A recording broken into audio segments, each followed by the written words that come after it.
اعوذ باللہ من الشیطان الرجیم بسم اللہ الرحمن الرحیم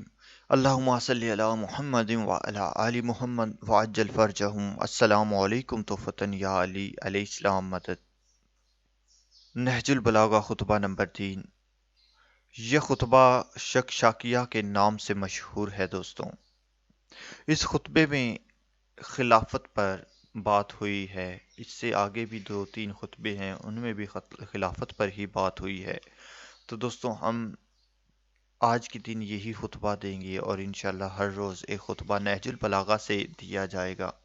امیر کائنات مولا علی علیہ السلام فرماتے ہیں، خدا کی قسم فرزند ابو قحافہ نے خلافت پہن لیا، حالانکہ وہ میرے بارے میں اچھی طرح جانتا تھا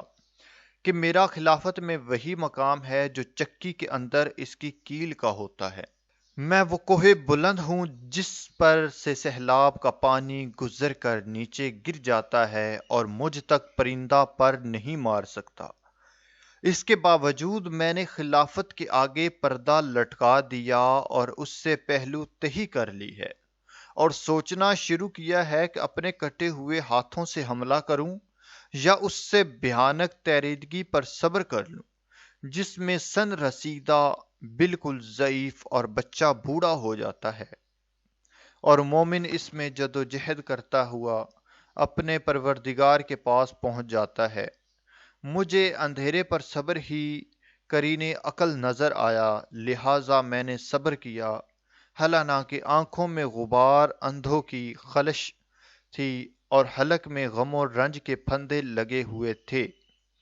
میں اپنی معراج کو لٹتے دیکھ رہا تھا، یہاں تک کہ پہلے نے اپنی راہ لی اور اپنے بعد خلافت ابن خطاب کو دے گیا۔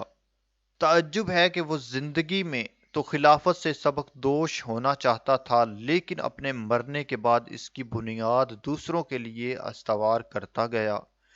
بے شک ان دونوں نے سختی کے ساتھ خلافت کے تھنوں کو آپس میں بانٹ لیا۔ اس نے خلافت کو ایک سخت درشت محل میں رکھ دیا جس کے چرکے کاری تھے، جس کو چھو کر بھی درشتی محسوس ہوتی تھی، جہاں بات بات میں ٹھوکر کھانا اور پھر عذر کرنا تھا۔ جس کا اس سے سابقہ پڑا وہ ایسا ہے جسے سرکش اونٹنی کا سوار کہ اگر مہار کھینچتا تو اس کے منہ زوری سے اس کی ناک کا درمیانی حصہ ہی شگفتہ ہو جاتا ہے کہ جس کے بعد مہار دینا ہی ناممکن ہو جائے گا، اور اگر باغ کو ڈھیلا چھوڑ دیتا ہے تو وہ اس کے ساتھ مہلکوں میں پڑ جائے گا۔ اس کی وجہ سے بقائے عزیز کی قسم لوگ کجوری، سرکشی، متلون مزاجی اور بے راہ روی میں مبتلا ہوں گے۔ میں نے اس طویل مدت اور شدید مصیبت پر صبر کیا، یہاں تک کہ دوسرا بھی اپنی راہ لگا اور خلافت کو ایک جماعت میں محدود کر گیا، اور مجھے بھی اس جماعت کا ایک فرد خیال کیا۔ اے اللہ، مجھے اس شعورا سے کیا لگاؤ، ان میں سے سب سے پہلے کے مقابلے میں ہی میرے استحقاق فضیلت میں کب شک تھا جو اب ان لوگوں میں سے بھی شامل کر گیا ہوں۔ مگر میں نے یہ طریقہ اختیار کیا تھا کہ جب وہ زمین کے نزدیک ہو کر پرواز کرنے لگے تو میں بھی ایسا ہی کرنے لگوں، اور جب وہ اونچے ہو کر اڑنے لگیں تو میں بھی اسی طرح پرواز کروں، یقیناً حتی لامکان نہ کسی صورت سے نباہ کرتا رہوں۔ ان میں سے ایک شخص تو کینہ عناد کی وجہ سے مجھ سے منحرف ہو گیا، اور دوسرا دامادی اور بغض اور ناگفتہ بے باتوں کی وجہ سے ادھر جھک گیا، یہاں تک کہ اس قوم کا تیسرا شخص پیٹ پھیلائے سرگس اور چارے کے درمیان کھڑا ہوا، اور اس کے ساتھ اس کے بھائی بند اٹھے کھڑے ہوئے جو اللہ کے مال کو اس طرح نگلتے تھے جس طرح اونٹ فصل ربی کا چارہ چرتا ہے، یہاں تک کہ وہ وقت آ گیا جب اس کی بٹی ہوئی رسی کے بل کھائے گئے اور اس کی بدعملیوں نے اس کا کام تمام کر دیا اور شکم پوری نے اسے منہ کے بل گرا دیا۔ اس وقت مجھے لوگوں کے ہجوم نے دشت زدہ کر دیا جو میری جانب بجو کے عیال کی طرح ہر طرف سے لگاتار بڑھ رہا تھا، یہاں تک کہ عالم یہ ہوا کہ حسن اور حسین کچلے جا رہے تھے اور میری ردا کے دونوں کنارے پھٹ گئے تھے۔ وہ سب میرے گرد بکریوں کے گلے کی طرح گھیرا ڈالے ہوئے تھے، مگر اس کے باوجود جب میں امر خلافت کو لے کر اٹھا تو ایک گروہ نے بیعت توڑ ڈالی اور دوسرا دین سے نکل گیا اور تیسرے گروہ نے فاسق اختیار کر لیا۔ گویا انہوں نے اللہ کا یہ ارشاد سنا ہی نہ تھا کہ یہ آخرت کا گھر ہم نے ان لوگوں کے لیے قرار دیا جو دنیا میں نہ بے جا بلندی چاہتے ہیں اور نہ فساد پھیلاتے ہیں، اور اچھا انجام پرہیزگاروں کے لیے ہے۔ ہاں ہاں، خدا کی قسم ان لوگوں نے ان آیات کو نہ سنا تھا اور یاد کیا تھا،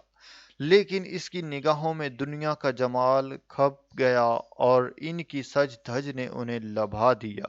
دیکھو اس ذات کی قسم جس نے دانے کو شگفتہ کیا اور ذی روح چیزیں پیدا کی، اگر بیعت کرنے والے کی موجودگی اور مدد کرنے والوں کے وجود سے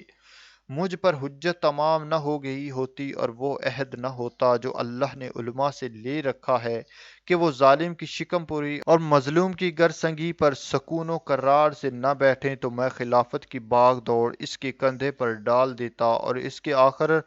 کو اس پیالے سے سحراب کرتا جس پیالے سے اس کے اول کو سحراب کیا تھا، اور تم اپنی دنیا کو میری نظروں میں بکری کی چینک سے بھی زیادہ ناقابل اعتنا پاتے۔ لوگوں کا بیان ہے کہ جب حضرت خطبہ پڑھتے ہوئے اس مقام تک پہنچے تو ایک عراقی باشندہ آگے بڑھا اور ایک نوشتہ حضرت کے سامنے پیش کیا۔ آپ اس سے دیکھنے لگے، جب فارغ ہوئے تو ابن عباس نے کہا، یا امیر المومنین، آپ نے جہاں سے خطبہ چھوڑا تھا وہیں سے اس کا سلسلہ آگے بڑھائیے۔ حضرت نے فرمایا کہ اے ابن عباس، یہ تو شکشکا گوشت کا وہ نرم لوتھڑا ہے جو اونٹ کے منہ سے مستی و ہیجان کے وقت نکلتا ہے، جو ابھر کر دب گیا۔ ابن عباس کہتے تھے کہ مجھے کسی کلام کے متعلق اتنا افسوس نہیں ہوا جتنا اس کلام کے متعلق اس بنا پر ہوا کہ حضرت وہاں تک نہ پہنچ سکے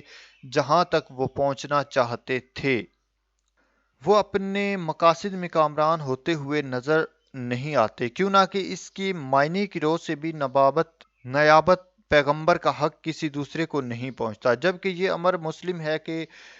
خلافت کے لیے سب سے بڑی ضرورت علم کی ہے، اس لیے کہ خلافت رسول کے اہم ترین فرائض میں سے مقدموں کا فیصلہ کرنا، شریعت کے مسائل حل کرنا، مثلاً گتھیوں کو سلجھانا اور شرعی حدود کا اجراء کرنا، اگر نائب رسول کے فرائض میں سے ان چیزوں کو الگ کر دیا جائے تو اس کی حیثیت صرف ایک دنیاوی حکمران کی رہ جاتی ہے، اسے دینی اقتدار کا مرکز نہیں قرار دیا جا سکتا۔ لہٰذا یا تو حکومت کو خلافت سے الگ رکھے یا جو رسول کے علم کا وارث ہو اسے ہی خلافت کے منصب کا اہل سمجھا جائے۔ یہ خطبہ شکیکیہ کے نام سے موسوم اور امیر المومنین علی علیہ السلام کے مشہور ترین خطبات میں سے ہے،